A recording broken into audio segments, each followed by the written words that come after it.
Good afternoon, sir. Could you please state your name and provide your date of birth? Caleb Nevaez. Thank you, Mr. Nevaez. Sir, you're here on a Justice Court new case. I find probable cause for the allegations. One count of exceeding the posted speed limits by over 20 miles per hour. One count of carrying a deadly weapon while being under 21 years of age. One count of minor in possession of liquor. One count of being under 21 years of age with liquor in your body. One count of minor drinking after driving. One count of DUI. One count of DUI at the BAC of .08 or more. One count of extreme DUI at BAC of .15 to .20. One count of extreme DUI BAC of .20 or more. One count of possession of an open container of liquor in your vehicle. Those are all misdemeanors. I have appointed you an attorney. You have an arraignment hearing at the East Mesa Justice Court, September 4th, 9 a.m. Mr. Nevaez, I'm going to release you on supervised release. That means you will be leaving here in about 4 hours to 6 hours from now. Because you're being released, you're promising to go to court on all of your court dates. Beginning on September 4th, you will start drug and alcohol testing and monitoring. You also must comply with pretrial services supervision, and you have the standard conditions and restrictions of release, plus you're not to possess or consume any alcohol. Sir, do you have any questions? No, sir. All right, thank you. Thank you. What do I get the papers? Louis John, and then Michael Warren will be on deck.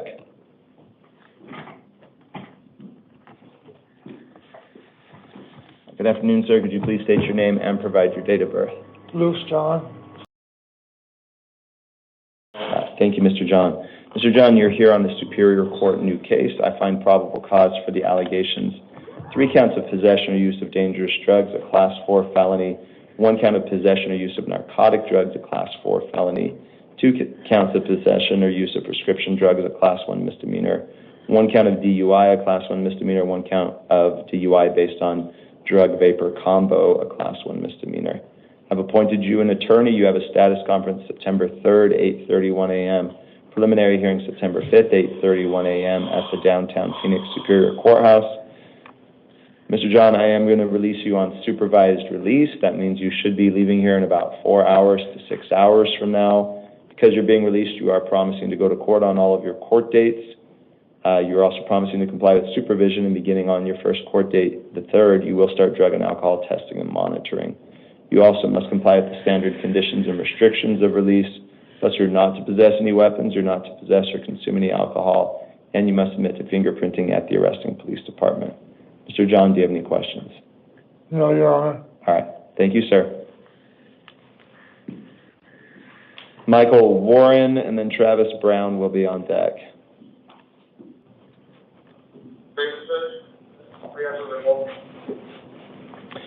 Good afternoon, sir. Could you please state your name and provide your date of birth?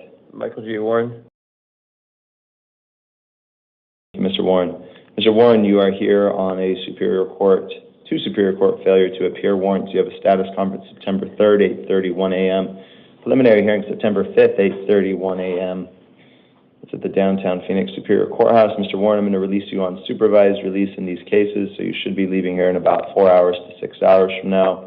Because you're being released, you're promising to go to court on all of your court dates, comply with supervision, and comply with the standard conditions and restrictions of release, plus you're not to possess any weapons. Mr. Warren, do you have any questions? No. All right. Thank you, sir. Good luck to you. Thank you. Travis Brown and then Mark Ramirez will be on deck.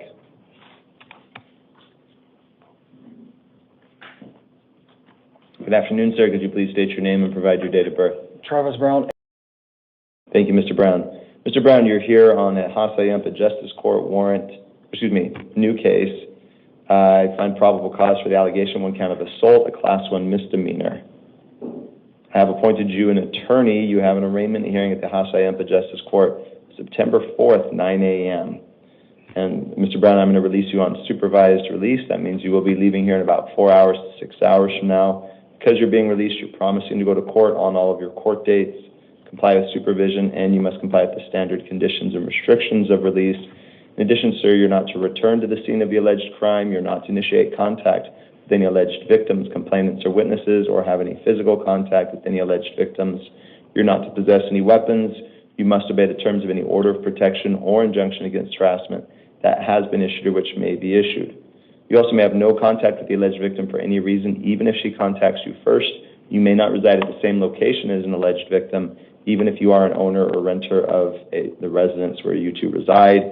You are entitled to one civil standby. That's where you contact local law enforcement, schedule a time to meet an officer who will escort you to the residence so you can obtain your essential belongings. Mr. Brown, do you have any questions? I do, sir. It's my wife, and it's my camper, and we're from Oklahoma. I have nowhere else to go. So Okay. am I supposed to, like, separate with my wife, divorce my wife? Like, how is this gonna work out? We got into a little argument or whatever, and now I'm being kicked out, and I can't go back around my wife or son. So, like, how is this gonna work for me? Because I just started a new job. Okay. So, Mr. Brown, another judge can modify these release conditions. These are standard anytime there's a domestic violence incident. There was a domestic violence, I find probable cause that there was. So at this time, you cannot have contact. That doesn't mean you have to divorce your wife. That's not what I'm requiring. Again, another judge can modify these in the future.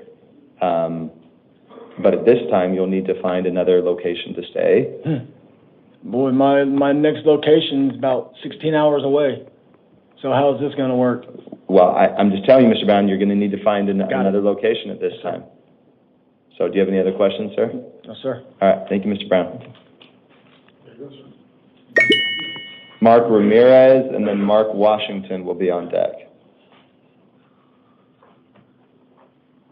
Good afternoon, sir. Could you please state your name and provide your date of birth? All right, Mark John Ramirez. Thank you, Mr. Ramirez. Mr. Ramirez, you are here on a Peoria Municipal Court warrant.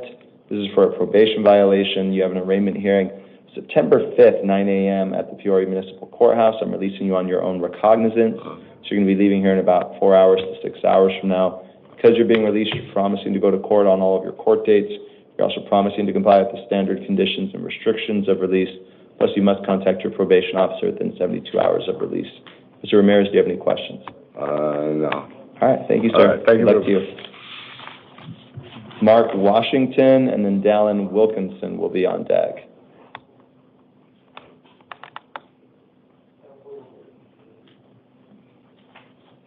Good afternoon, sir. Could you please state your name and provide your date of birth? Mark Washington, 12. Thank you, Mr. Washington. Mr. Washington, you're here on a Justice Court warrant for possession or use of drug paraphernalia and failure to appear. You have an arraignment hearing September 3rd, 8:30 a.m. at the West Mesa Justice Court. Mr. Washington, I'm going to release you on your own recognizance. So you're going to be leaving here in about 4 hours to 6 hours from now. Because you're being released, you're promising to go to court on September 3rd and make all of your other court dates. You're also promising to comply with the standard conditions and restrictions of release. Mr. Washington, do you have any questions? What did you say the courthouse was? The West Mesa Justice Court. The address will be in your paperwork. Oh, okay. All right. That's it. Thank you, sir. Good luck to you. All right, thank you. Dallin Wilkinson, and then we'll see Lizvani Cabrera.